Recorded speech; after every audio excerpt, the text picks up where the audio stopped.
Welcome back to the Green Dog Podcast.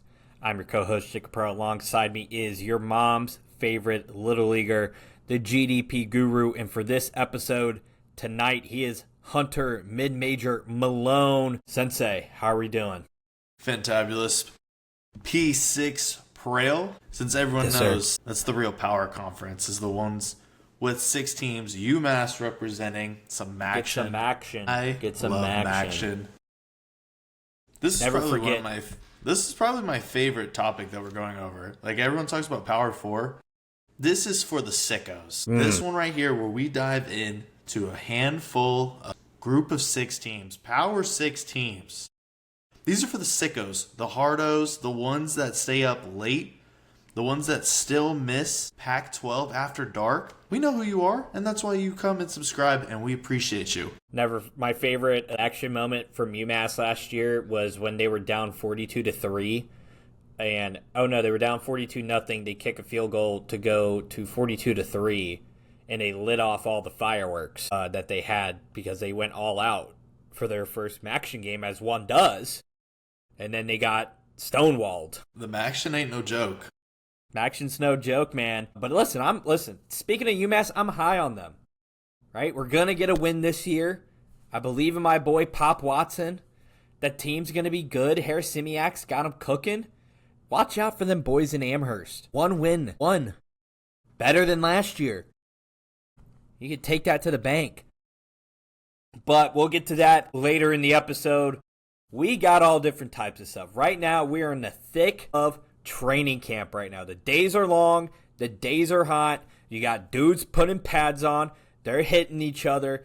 Offense is being installed. Defense is being installed. We're less than 30 days till week 1. Hunter, that's right. We believe in week 1 on this show, not week 0. Hunter, how are we feeling? Yeah, I'm excited for week 1. Week 0, I'm a little excited for, but none of our teams are really week 0. Like it's like an appetizer, or maybe I should say it's the bread on the table before you get what you really are dying for, but not with the little olive oil dip, or are we going butter? No, I was thinking olive oil. Like when you go to Maggiano, there's balsamic and oil. It's not like Texas Roadhouse or like the biscuits from Red Lobster. It's not quite that, but it'll do. Just get enough that I want. We went over on a TikTok earlier, kind of the look aheads for it. I wish there was something spicy for week 0 though. Or just move the week up, move everything up a week. Like have everyone play on that week. Yeah, I mean, NC State, Virginia is exciting. I guess that's a good one, given kind of what we talked about in our ACC preview, kind of some higher expectations for NC State, my low expectations for Virginia, your high expectations for UVA. That game was supposed to be played in Brazil. They realized Brazil, 1, isn't practical, 2, doesn't care, and 3, dangerous. So they decided to bring it back to Charlottesville. And so that's going to be one. I am going to FCS Lamar versus Abilene, week 0. I will be on the field in Beaumont. Green Dog road trip, the Road Dog college football trip happening for the first time. Taking it on the road to Beaumont. Can't wait to get down there and support the Cardinals of Lamar. But without further ado here, let's talk training camp news. Right? And I think I want to start with what's arguably the biggest storyline in this training camp cycle. The Alabama starting quarterback job. We're about a week to 2 weeks into training camp now, and the reports are still the same. They really don't know where they're going to go in terms of quarterback, and it seems neither guy has stood out. A lot of people are really impressed with Keelan Russell than Austin Mack. Everyone obviously knows Austin Mack has tremendous arm talent.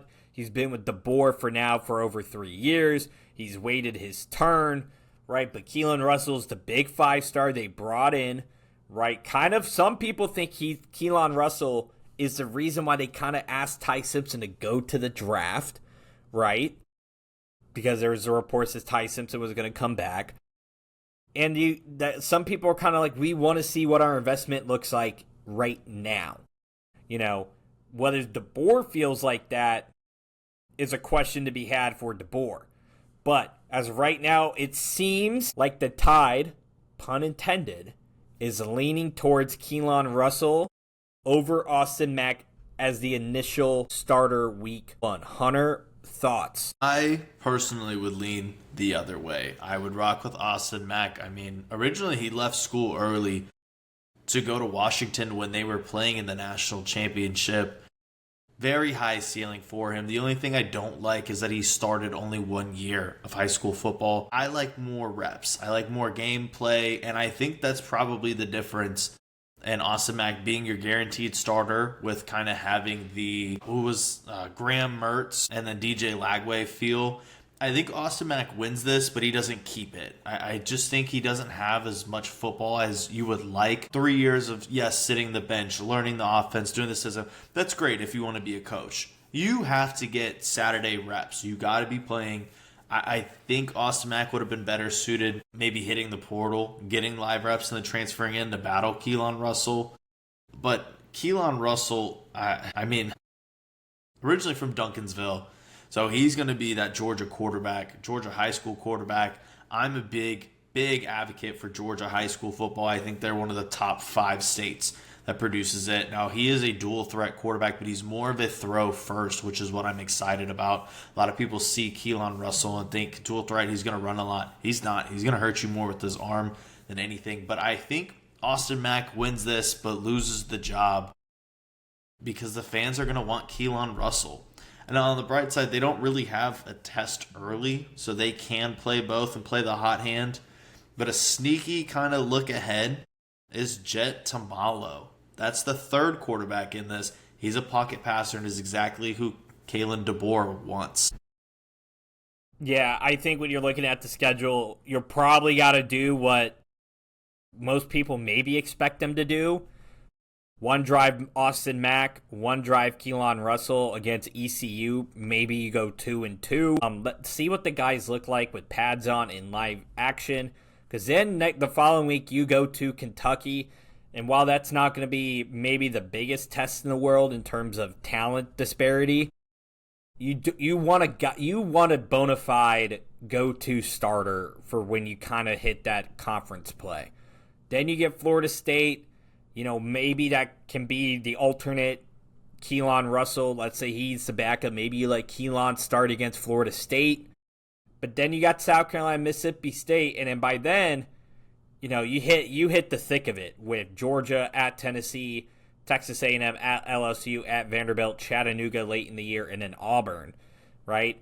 So, you want to have that go-to guy. From what I'm reading in camp is that Keelan Russell continues to impress people with his athleticism, right? Austin Mack has the arm talent, but the way Keelan Russell is operating and some of the way the coordinators and coaches are talking out of camp seems like they're more impressed with Keelan and how quickly he's able to pick up the offense, how quickly he's able to execute it, and then how great his mentality is in between the helmet, right? Makes a bad play, wants to run it back, fixes it maybe even better the next round. And not saying Austin Mack's not doing a bad job. It's just I think when you're in that situation, you got to do the little things to maybe stand out. And it seems like Keelan Russell is standing out a tad bit more in camp off of initial reports after a week and a half worth of training camp. So, Hunter, if you had to make a guess today, who do you think the week 1 starter is? You said Austin Mack. Do you still stick with that? Yeah, I'm going to go with Austin Mack. I think the experience on there is going to end up paying off. It's very hard. You want to have the guy, you want to have him play. He's been here 3 years. He came early. You brought him from Washington. I think he's more than earned it. I think he deserves some time to play. Let him lose the job. That's the way I see it. And if Keelan is that much better than him, then Keelan took the job. And he has more than earned it. And the team will radiate off of that and kind of back Russell. So I think Austin Mack starts with it. But by the time SEC play gets this full swinging, I think Keelan Russell takes over. And he'll be the starter for the rest of the year. Yeah, moving on to Arizona State. Arizona State surprisingly has a light QB battle. It seems like it's Cutter Boyle's job to lose. He is, I forget who he's battling with. Cutter Boley's got Mikey King and then Jake Fett. Yeah. So as of right now, it seems like it's Cutter's job to lose. He has really impressed coaches since spring. A lot of people were questioning because he didn't have a great spring, but now that we've hit fall camp and summer off season, a lot of them are really impressed with how good Cutter looks in that offense. Hunter, are you surprised by that news, or do you think Fetts or King has a chance to take over late in camp to take that starting spot? Yeah, no, I think it's Cutter Boley's for sure. Like, and the reason why, it's nothing Cutter Boley's done. I think it's Mikey King is just good depth. This is a guy that never lost a game in Arizona. And that's high school or college. Went to UCF, did play a little bit there, transferred to Fresno, played okay, and then went to Michigan to not play at all. I hate when kids transfer to be the backup. That tells me that you've lost your competitive edge and you're cool with just being a student, but we're a student athlete. If you wanted the free merchandise, like, get a brand deal. I think he's lost his competitive edge, and he's just solid depth that I think you need when your starter is Cutter Boley. And Cutter Boley, like, he kind of feels like when you find a cool shirt at Goodwill, like, it's good for the night out, but you still got it at Goodwill. Like, somebody else wore it and dumped it. Like, that's exactly what Kentucky did. He dumped his ass after going 4-7 and has questionable decision makings, and we saw that with the 17 touchdowns to 16 interceptions. He throws to the other colored shirt way too often for me. And Jake Fett is an El Paso kid, so it's very hard to see how talented that is, because yes, Texas football is good, but not all of Texas football is good. When you get to El Paso, it's not great, and that shows me that Jake had ambition. If you're not on that, if you're not in that I-35 corridor, you're playing football to 200 people.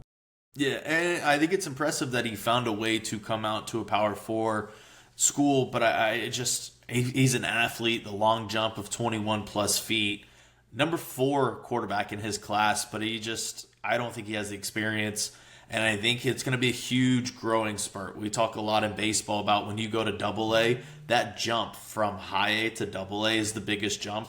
I think this is where Jake Fett's at. We're going to see he's going to be in deep water. Can he swim or will he drown? But this is Cutter Boley's room to lose, and he's got a longer leash than I think everyone else we're going to talk about. Jumping into the Florida quarterback, the note I wrote down between Aaron Philo and Tramel Jones is that it's Aaron Philo, don't overthink it. He came over with Buster Faulkner with the OC. He knows the system. Hunter obviously raved about him, leads Georgia in all of passing, right, in high school football. It seems like it's going to be his job. They went and got him for a reason. Like, you don't go and get a quarterback of maybe that caliber if you're confident in Tramel Jones turning out to be a stud. Now, Tramel Jones hopefully stays for a year or two behind Philo and then grows into a great quarterback kind of in the old-fashioned way. But, I mean, Florida NIL, they should have no problem keeping him unless he really wants to just go play somewhere. But I wrote down Aaron Philo, don't overthink it. Moving on, Tennessee. It's between Faison Brandon, which that's a name that feels like it should be flipped. It feels like it should be Brandon Faison. Like, it's kind of wacky, but it's between Faison Brandon and George McIntyre, and it seems like Brandon is starting to kind of run away with the job. It seems like McIntyre isn't doing the steps needed. What I wrote down is talent is jumping off the charts and mentally ahead of what they thought they were going to be. And also, I saw a clip of McIntyre. That boy is skinny. Skinny. Like, he looks like he should be playing for Colorado with their weight program. Like, doesn't look like an SEC quarterback. Faison has taken over. His athleticism starting to show. He's starting to take the job. And if it's this early in camp that the Tennessee beat writers are starting to say, like, Faison is jumping off the charts, that pretty much is going to tell you what the staff kind of thinks of where they see that quarterback battle going. It's not that McIntyre isn't talented. It's just Faison is way ahead of where they thought they were going to be with him. And because of that, that is forcing McIntyre an even tougher hill to climb with Faison Brandon at the helm. Hunter, kind of give us a breakdown of Faison Brandon and what he brings to the table for people who are not familiar with him outside of the Tennessee bubble. Yeah, I mean, he's a 6'4", 225 quarterback coming out of Greensboro, North Carolina. I mean, he is physically impressive. I mean, this is a specimen. He is massive dual threat quarterback, and I think you're spot on. I think he takes the job. I think he has the smarts to help, or not to help, but to run that deep choice offense that Josh Heupel loves to run. I think it's kind of user-friendly at times. With zones, you know your guys are going to find the open spaces. With mans, they're going to just come across and find the open gaps, and it's not too difficult. I think Faison Brandon is going to be really fun to watch this year, and I think he gives them the most juice, the most energy, and I think the fans would probably back Faison more than George McIntyre, and it's just George isn't a 5-star, 6'4" specimen that can run like the wind. He's more similar to Joey Aguilar, whereas Faison Brandon just gives you that juice. Yeah, I think if you had to compare the situation, if McIntyre gets the start, that is like more true Graham Mertz over DJ Lagway type of situation where like you went with the veteran presence and a guy who you can like know is going to run the system, but that's not probably the right choice. You know, like Graham Mertz, while he was fine at Florida, dude, you remember Florida fans were just clamoring for them to start DJ Lagway, clamoring. Like, he needs to be in. He needs to be in. And if it wasn't for Mertz getting hurt, I don't know if we've ever seen Lagway. And I don't know if we even see Lagway now at Baylor because he would have been only a first-year starter under Napier last season. But to me, when I look at it, it's just like, from what I'm reading and in the intangibles, and, you know, you only get to see so much out of camp, right, between what the news people are able to film. He just looks the part, man. Looks the part of an SEC quarterback. Versus McIntyre looks like he should be, might need to just stay in a library and study. Like, I like Faison. I like his game. The intangibles are there. And from what I'm reading in reports and hearing, like, if he's jumping, you know, out of the gym, athleticism, mentally ahead of the game as a freshman. Like, you know, this is kind of a unique situation where we think the SEC would be doing a lot of, like, transfer portal quarterbacks. We're seeing kind of this freshman surgence with some of the SEC quarterback battles. Keelan Russell, Faison Brandon, Jared Curtis, just to name a few. And that's kind of a nice feeling to have going into a conference where everyone is, you know, thinks it's still at the top of its game. So, there's been a lot of talk on ESPN and in the social media space about who are the top villains in college football. Now, ESPN had their list. Brandon Walker on the Brandon Walker Show and Liam Blutman had their list, and it was quite funny. So we're going to give you ours. 5-1. Hunter, I'm going to let you start on who, and now we kind of left it very open-ended, and you get to make your argument for why they're a villain. Hunter, the floor is yours. Give me your number 5 villain in all of college football. So I had a tie because I couldn't pick one over the other. I think it's more, one's an old head one, and the other one is for, like, recency bias. And I'll start with recency bias, and that is Cody Campbell. When I thought of this originally, I thought of just this year's villains. Who do we anticipate? There's some easy ones. But then he said all time, and I was like, oh. The fact that Cody Campbell fronted all of that money to try and make for sure that it doesn't matter if Brendan Sorsby broke the law or several laws over multiple states. He's going to be our damn quarterback, and I don't care what you say. I'm going to sue everyone about it. I don't love that. I actually hate it, and that's why you're one of my villains. For my old heads, Nevin Shapiro. He is the man that funded all types of money in Miami in the early 2000s. He was taking players on boats and yachts and meeting all these. Pretty much what they do now in Miami. You get to meet agents and go on boats and yachts, and you get cars and hotels and all types of stuff. But now you can do it. Back then you can't. And pretty much he gave Miami the death penalty without getting the SMU death penalty. So, Nevin, I hate you, bro. Because of you, I had to grow up with the Hurricanes that took 20 years to recover. Number 4. We're gonna go back and forth. We're gonna go back and forth, okay? My number 5.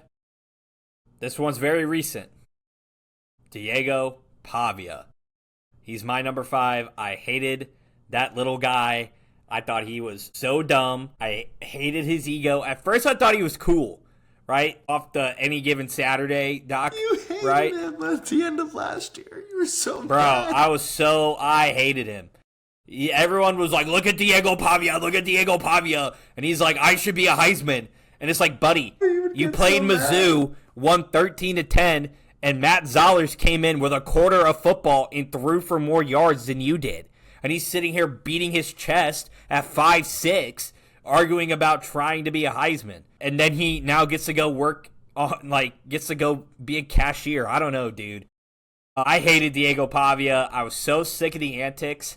Like, at that point, I was like, get over this. I never saw him as a Heisman contender. I never saw the hype. I thought he was great for Vanderbilt, but I hated every ounce of who Pavia, was and kind of stood for. Like, listen, I get that you can kind of walk your walk and talk it, but, you do have to back it up. And there was, probably, 4 games last year that you can point that he did not back it up. Did not back it up. No. We're not doing this. Diego Pavia, number 5. Enjoy LinkedIn, buddy. Number 4 for me. This one's not a person. I didn't agree to all the rules. I really wasn't told all the rules. I thought, man, what really bothered me as a kid? And that was the BCS rankings. I hated the BCS rankings because it didn't make sense. There was teams that got heavily favored because of the logo. Not much has changed.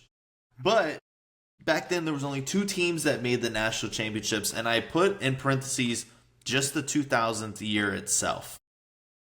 Miami beat Florida State. Miami lost week 1. Both teams ended up with the same record of 11-1. Which team do you think made the national championship? Florida State. Yeah. Florida State got to play Oklahoma in the national championship when we clearly saw the head-to-head, what matters most. Miami should have been in, and Miami was the better team by far. It would have been a way better national championship, but because we have bias, Miami did not get to play Oklahoma, and we did not get to see that amazing game. And instead, we got to watch Florida State embarrass themselves on national championship, so I was kind of okay with the outcome, but I'm still bothered by it. Jacob? My number 4, also fairly recent, is Michigan. You can't cheat in college athletics. I stood by that with Sorsby, stood by that with a lot of other things that has happened. Michigan, it's just you guys flaunted that all about who this program is great and all this stuff, and then you cheat. And Connor Stallions, and the whole 9 yards. He was going to other games on his own. And you guys were just like, oh, thanks for just giving us this free info. And and obviously now, the reason why I'm more mad is because I have to suffer now as a Vikings fan with J.J. McCarthy, who, shouldn't have a starting quarterback job, but because he won a national title while cheating, he was a top 10 pick. Screw you, Michigan. You ruined my Sundays now because I have to watch 9 trot himself out there and have a freaking 55% completion percentage. I also was in between, I will say for 4, I was in between going the Michigan route or Texas and Oklahoma because you can basically pinpoint all the conference realignment to Texas and Oklahoma going to the SEC. And that's why we have alignment before that. I know, but the chaos that it is now, but that's why I didn't go with that, because it's we've had switches and everything else. But Michigan at 4. Also everything that happened with like Sharon Moore and everything that's happening there. Like, you play stupid games, you win stupid prizes. So they got what they deserved after cheating. They win a national title. Look, I never once saw Connor Stalions at a game. I don't believe that, not one bit. But you know who else we never saw? Number 3 for me. That's Manti Te'o's girlfriend. That shit bothered me so much because we didn't know catfish was a real thing. And because of all of this, there was an MTV show that lasted far too long. Was it great? Yeah. Did I watch it? I still do when it pops up. It's a great show. But the basis of it is based off of this man's life getting ripped apart because some dude in his basement in Hawaii, one of the most beautiful places ever, got lonely and went on Facebook and wanted attention. What a joke. I hate that it got blown up to the point that it did. This young man, his life was ruined for a good chunk. He had to go to LA and be the Chargers dealing with all this. He had to go through Alabama with AJ McCarron and just dudes. You think I can focus on these behemoths, these monsters in the most important game of my life when I've just been bashed for a month in?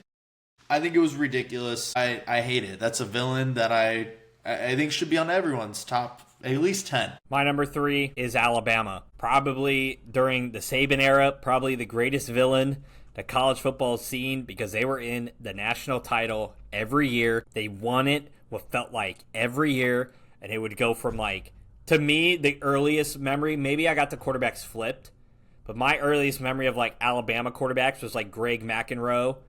McElroy, yeah. McElroy, okay.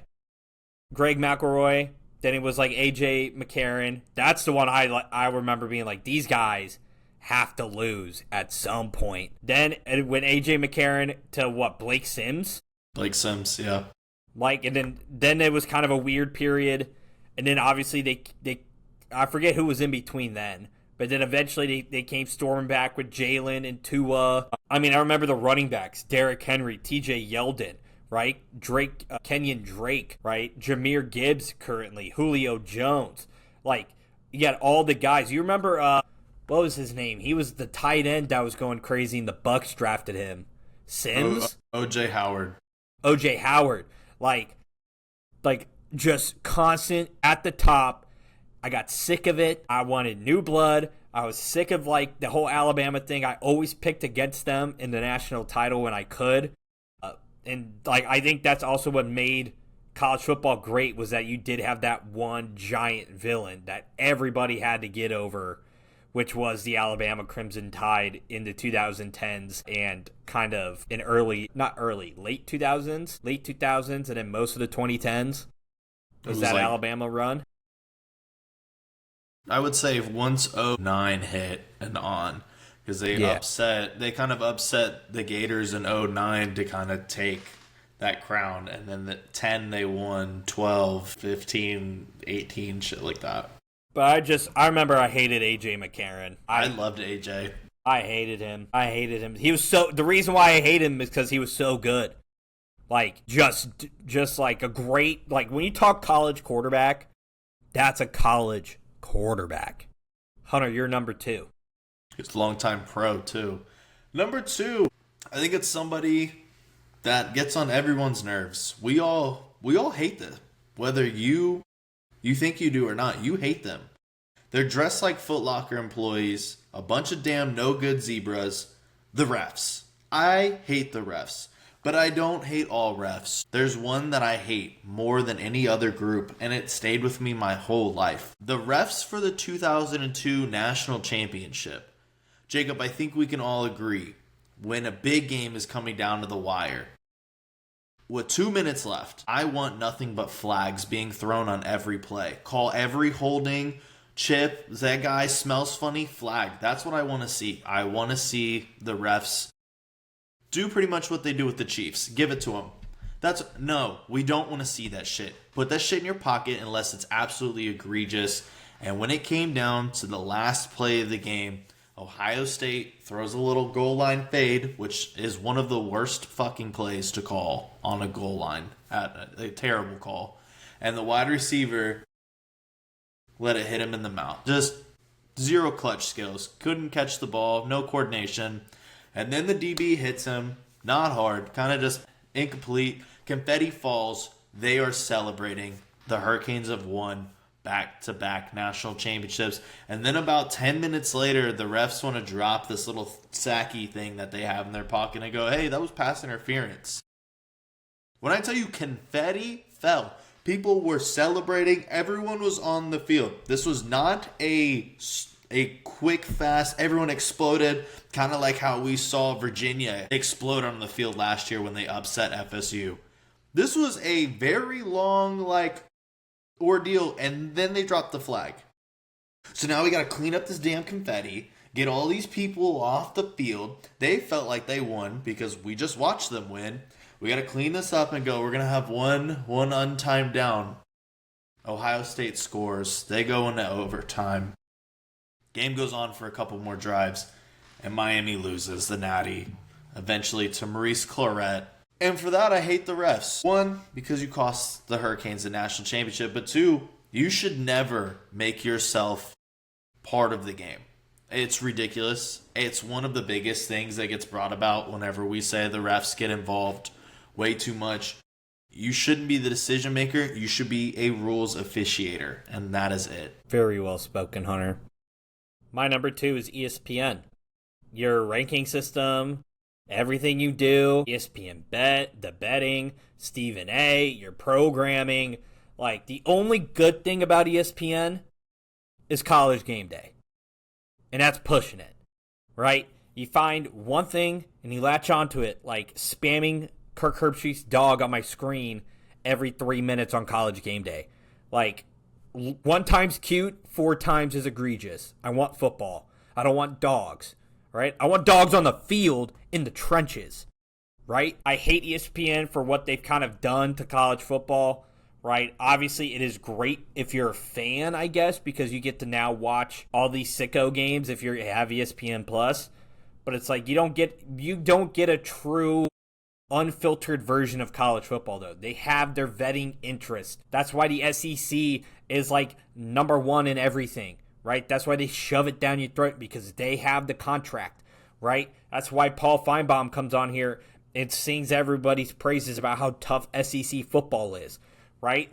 You have so much vested interest, right? You have obviously Pat McAfee and betting, and so now you're just getting betting shoved down your throat, partly because of ESPN. Remember when it was DraftKings and FanDuel back in when we were in high school, and it was every commercial was a FanDuel or DraftKings commercial, and now it's not as egregious, but now it's just constantly shoved in your face.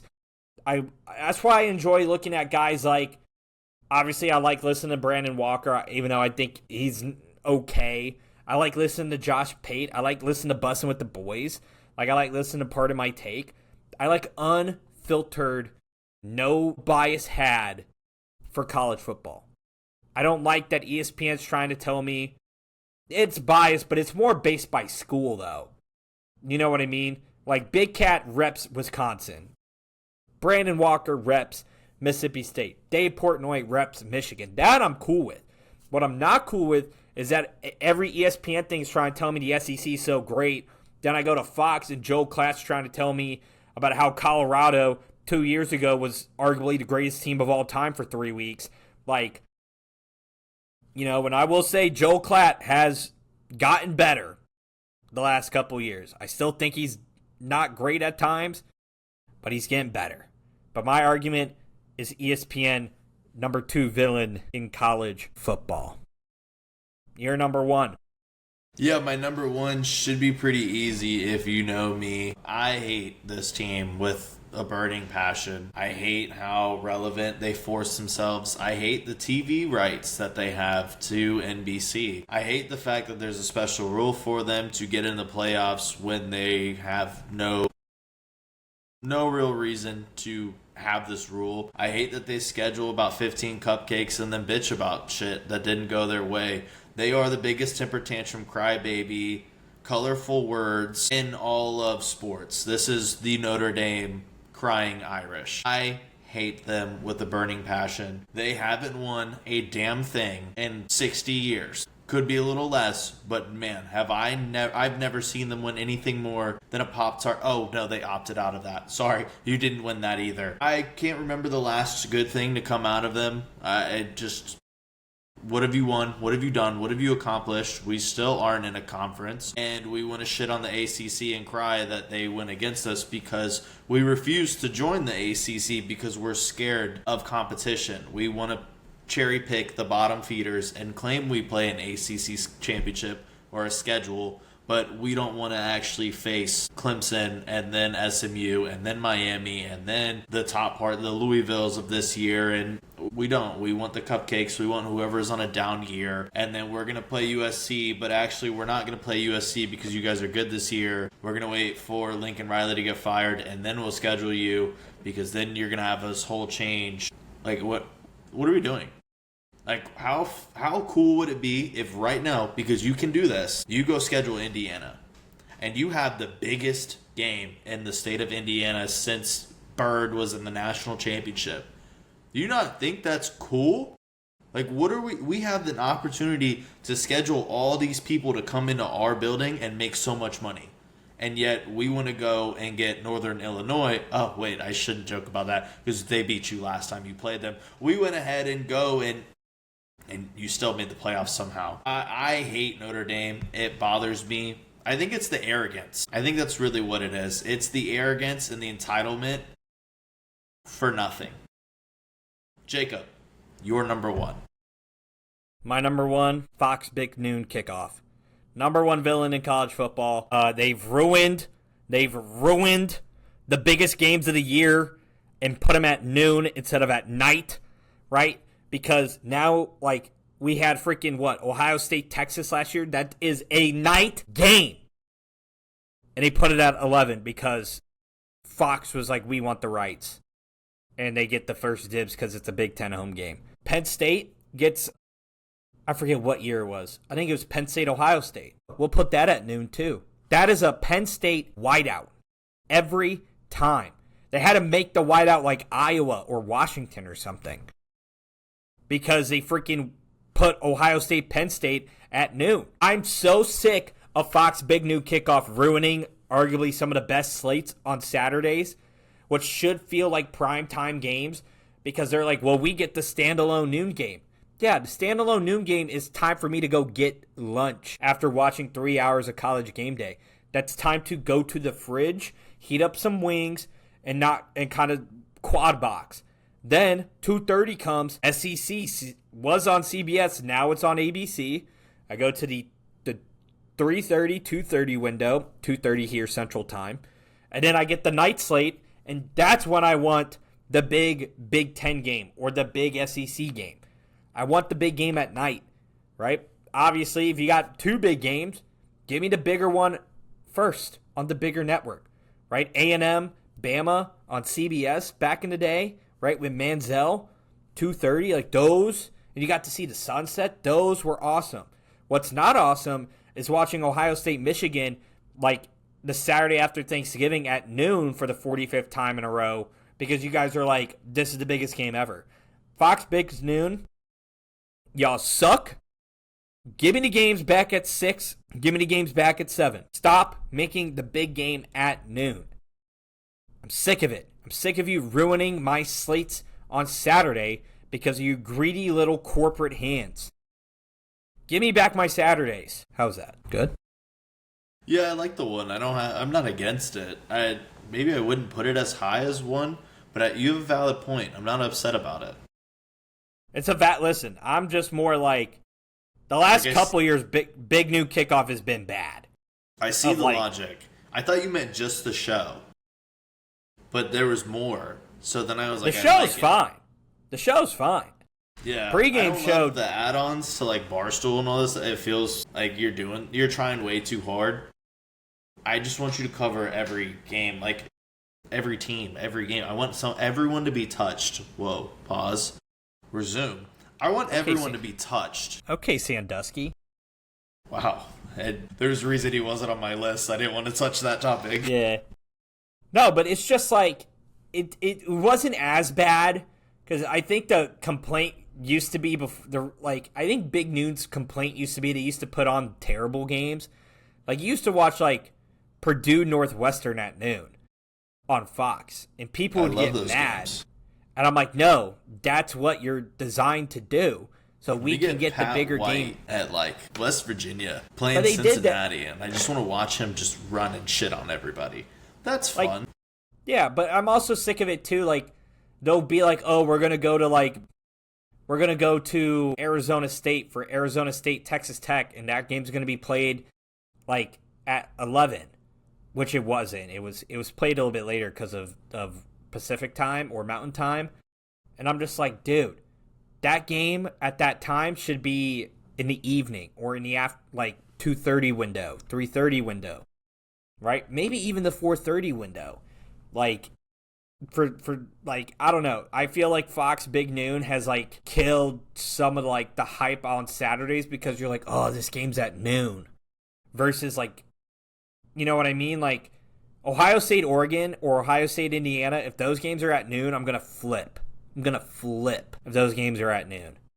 I need those games at night. Need them at night. I need the energy of a crowd for a night game. Because noon games, everybody's still waking up. You know what I'm saying? Right? But night games, you get everybody hyped. There's energy, ready to go. Crowds juiced. Like, come on. Well, without further ado, let's dive into, I guess, the reason why you wanted to listen, which is our Group of 6 preview.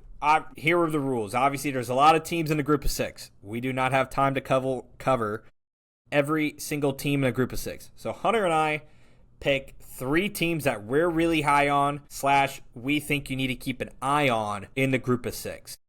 You cool if I start? You want me to start? I'll start this one. So first we have the Ball State No, I'm just kidding. Just kidding. No Ball State here. But we're going to start with the Navy Midshipmen, who last year was one of the better teams in college football with a 10-2 record with a bowl win over Cincinnati, so 11-2 on the year.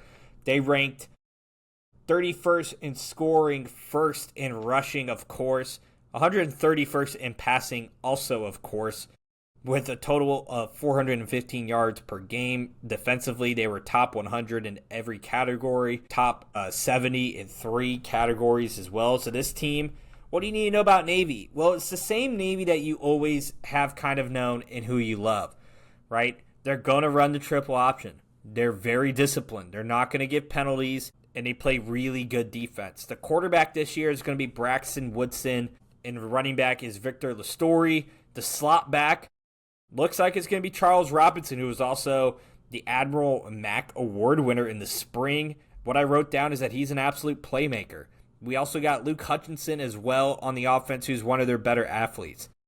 This is a team where guys stay in the program year after year after year, right? So a lot of these guys are going to be seniors. Woodson's waited his time. Lastori's waited his time. Robinson's waited his time. They had some injuries last year, so a lot of these guys are coming back, getting healthy. I think Hutchinson is one of those guys. But the thing with Navy, is that they're losing really 2 big pieces of their offense. Blake Horvath was one of the better Navy coaches, Navy quarterbacks in history, and Eli Heidenreich was arguably the best player Navy's ever seen, maybe before Roger Staubach. Or after Staubach. I said before, after. Staubach, Heidenreich. The defense, you get Mark Anthony Parker and Coleman Colley, who had 176 combined tackles last year. You're hoping Nick Bell and Cam Robinson emerges as your top corners. What I wrote down is Navy is very talented, well-coached, and senior-led, but they struggle against fast-tempo teams on defense, but they make every game a mud fight. A good example of them struggling against a high-tempo offense is a game against North Texas last year against Drew Mestamaker and company, a team that likes to really air the football out. They don't like games like that. They want games to be in the mud, in the trenches, put the ball on the ground. They want to have 8, 9-minute, 10-minute drives. They don't want you to have the football, but they can also score on you in a hurry. They're great schematic blocking that they do. And it's really like if you don't get the first tackle or second tackle, typically they're going to the house. Like some of these totals here, like when they played Tulsa, 42-23, right? Air Force, 34-31. Temple, 32. FAU, 42-33. Against USF, they scored 41 points. So even though they run the triple option, does not mean that they don't have the ability to go score at will as well. So with Navy, I think they're my pick to win the American as of right now. It's between them or USF. I'm not super high on Tulane with the loss of Jake Retzlaff. So I'm in between them and USF, but I just like Navy, the consistency. You know what you're going to get. And they're one of the best teams in the American, and they're going to be one of the better teams in P6, and has the chance to be one of those teams to punch their ticket to the college football playoff there. Hunter, give me your team. Yeah, I think I'm going to stay in the American. I wore the shirt. You can't hear me? I can hear you now. Okay. You threw me off. Yeah, I think I'm going to stay in the American with you. We wore the shirt for the reason. This is the one that's just down the road from my house. I live right by USF. So it's only right that I touch upon the Memphis Tigers. Everyone at home is just so confused. But here's the thing. With Memphis, I mean, don't be surprised if Memphis is very good this year. He touched upon Navy. This is a team that they look like one of the best G6 teams out there. They just look better than they did last year. They went out and obviously had to get a new coach, and that being Charles Huff, who's on his third team. Mm-hmm. Your audio's all whacked. Hold on. I don't know. Want me to leave and come back? Talk again. Yo. Keep going. Yo. Give me a sentence. Okay. The Memphis Tigers are a football team in the American. Yeah. I may need you to redo that whole hit. Like, your audio was, like, delayed and trying to be, like... Some of your audio was literally, like...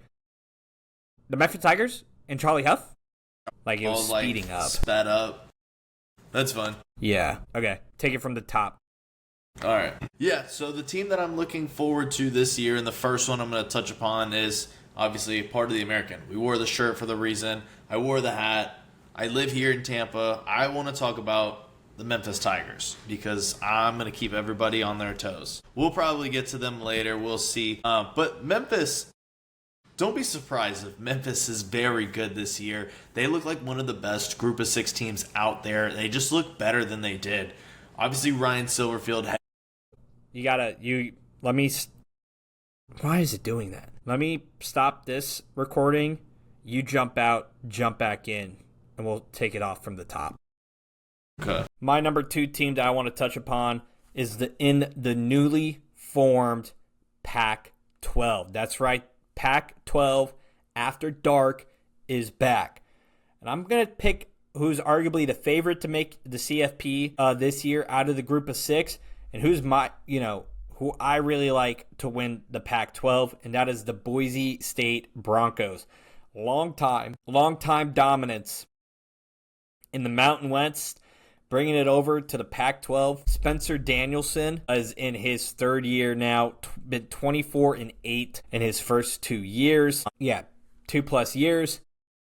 They're bringing back a lot of talent, right? They're bringing back Maddox Madsen, who's going to be in his 3rd year starting. I'm expecting not so much more depth, not so much more development being had, more like he can now kind of maybe take the offense by the reins in terms of that development rather than being a game manager, right? Dylan Riley returns back to the offense with 1,100 yards last year and 10 touchdowns. I'm a little concerned about wide receiver. Don't know who's going to kind of step up and take that job and be the number 1 guy for Madsen, right? But where I'm not as concerned with the offense. I have really 0 concerns with this defense. They bring back Jaden Virgin Morgan, who in the last 2 years has had 28.5 sacks, 28.5 tackles, and 16 sacks on the D-line. Max Stieg returns as well. David Latu elevates into a full-time role. You got Bowen Phillips and Jake Ripp returning at linebacker. Has a ton of experience, right? And bringing back an experience in a conference like this now is going to be all the difference in the world, right? In terms of the schedule, we're going to see what they're made of, right? You get to go to Oregon to start the year, which when they had Astagenti had Oregon on the ropes, right? And then the week 2, we get to see Memphis and them play for a potential opportunity of a head-to-head for maybe CFP considerations. Like, those are the things, like if you are watching football, these are the things that you have to consider when you're looking at the slate. Is Memphis at Boise State super sexy? No. But does it have massive implications on where it's going to go? Absolutely. So for me, I'm really in on the Broncos. I really like Madsen and Riley in the duo there. I have concerns at wide receiver, but those tend to figure itself out. The offensive line's returning 3 starters as well. I'm really confident in this Boise State team being one of the better Power 6 teams and vying for this chance to get back to the college football playoff. So I really like Boise State, but I do think their toughest test in the Pac-12 will be San Diego State. San Diego State's also uber talented. Offensively, they're really good, and defensively, they're even better. Last year, scoring-wise, they were 6th in scoring defense with 15.4 points per game, and the passing defense for the Aztecs ranked 6th in the country with 164 yards given up a game passing, for a total of 11th in the country. So the Aztec defense is very good, while the Boise State offense is a lot better than what that Aztec offense can be overall. So I really like the Boise State Broncos to come out of the Pac-12. Hunter, your team. Yeah, it's a team that's very excited to see your Boise State Broncos get the hell out of the Mountain West.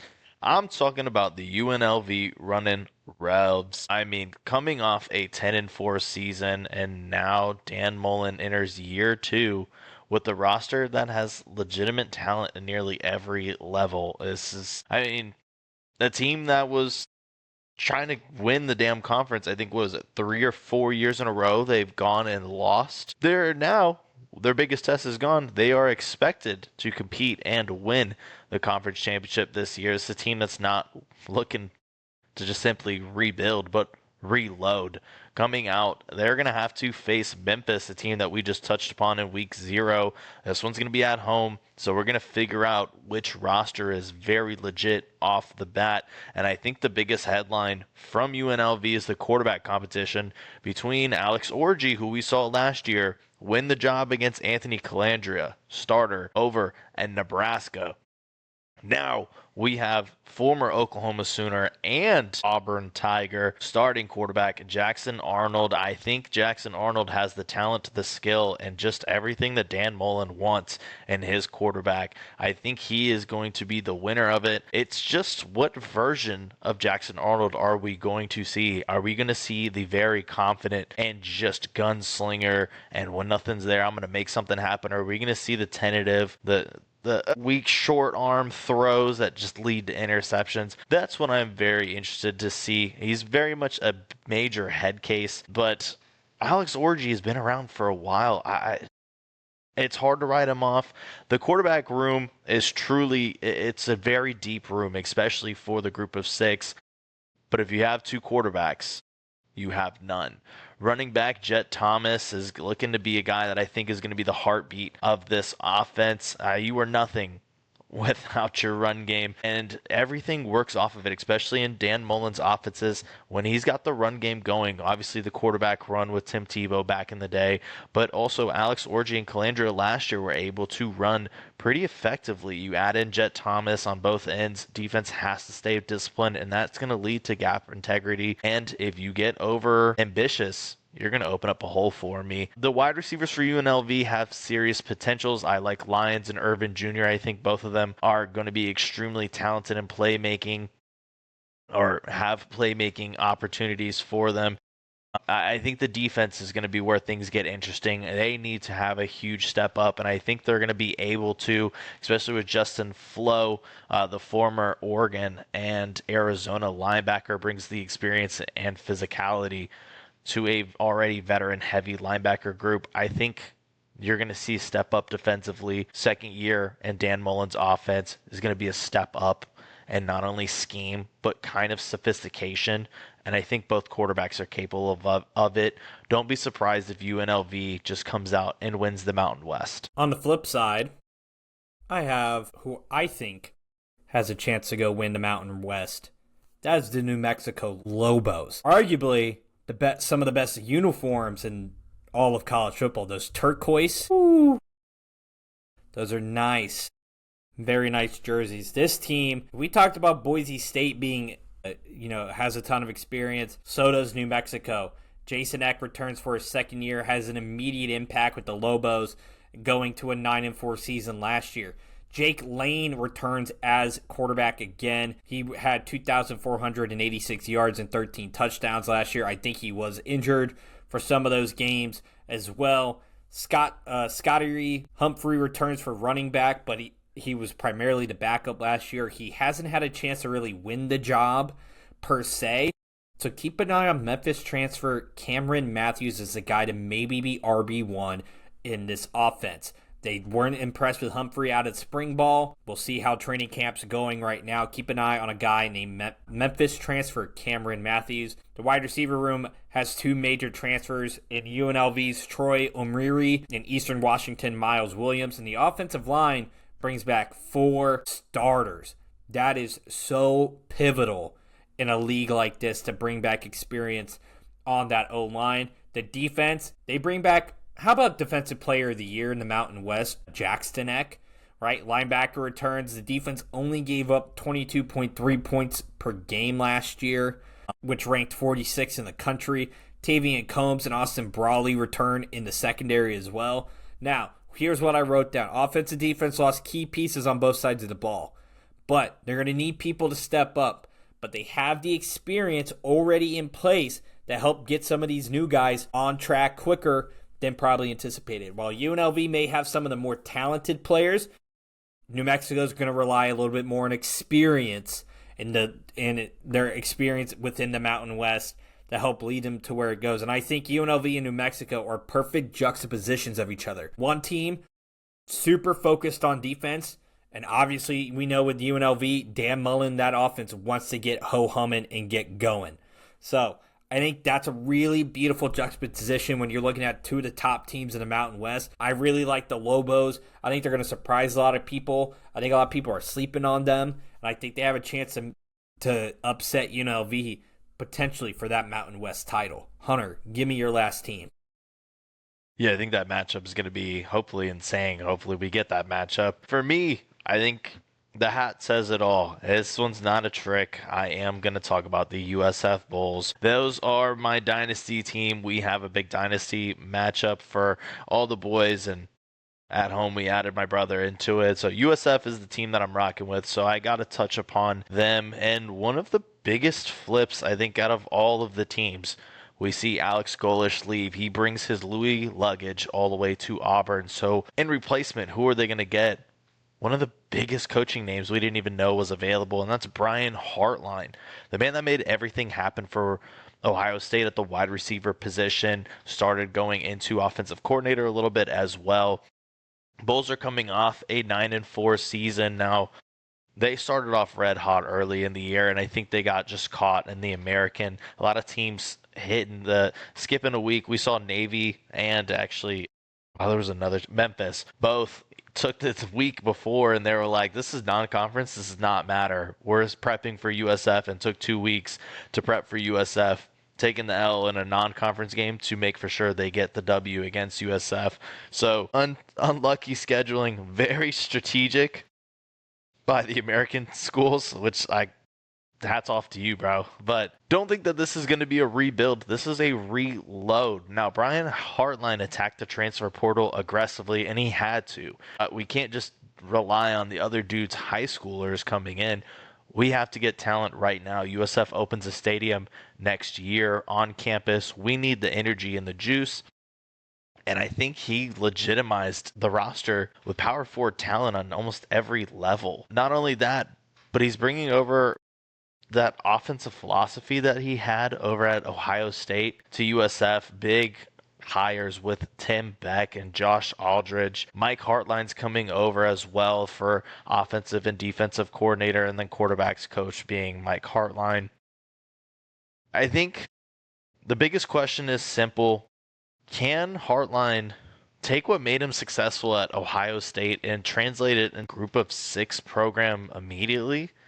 That's going to be difficult. He's never been a head coach. I think it's a big risk, but it could lead to big rewards. And immediately getting Michael Van Buren Jr. from LSU and Mississippi State, it's a guy that I think would take the job. We saw him play at LSU at the end of last year when Nussmeier got injured. Luke Kromenhoek also transferred. He's the Florida State and Mississippi guy, or Mississippi State transfer.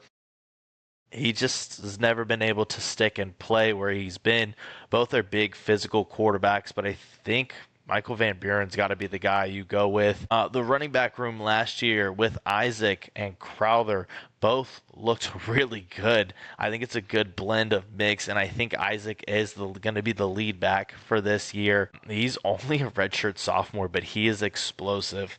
The wide receivers, I don't doubt anything about the wide receiver room. If you don't know who they are, you will by the end of the year. The offensive line is where I'm pumping the brakes a little. USF has talent, but replacing entire offensive identity is not an easy thing to do, let alone to get it done in the first year. And the offensive line doesn't need to be elite, but it just needs to be good enough.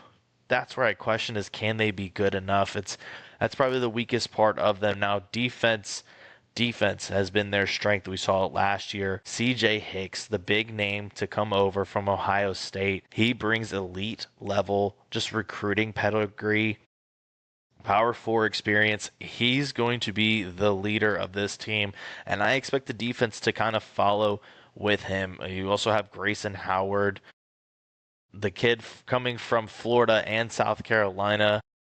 I think it's going to be a very deep and solid defensive room. I'm excited to see what USF has to come, or what will come. And then obviously Nico Gramatica, one of the best kickers in probably all of college football, staying home at USF. His brother also is on the team as well. Opens with FIU, then travels to Army, where they face Delaware State, Bowling Green, and then they get into some American work. So early tests, Army and Memphis. They do have Memphis at home, Army on the road. We'll see kind of their discipline get tested with Army. Very excited to see how USF season plays out. And with that wraps up kind of our group of 6. Obviously, we know this is North Dakota State's first year as well in the FBS ranks in the Mountain West. They're projected to do very well as well. So, other than that, let us know who we missed. Who do you want us to cover, right? If there's an outpouring for Mac, we'll get you some action, right? I mean, I'm all about it, right? So let us know in the comments. Let us know on TikTok, Instagram, YouTube, even Spotify, I think, can do comments. So let us know. Tag us on socials who you want us to cover. Maybe we'll cover your team. We have been the Green Dog Podcast. We got a ton coming out for you. Follow us for your new home for college football. He has been Hunter, your mom's favorite little leaguer, the GDP guru, Mid-Major Malone, and I have been Jacob P6 Prail. We have been the Green Dog Podcast. Like, comment, share, subscribe. We'll catch you on the next one.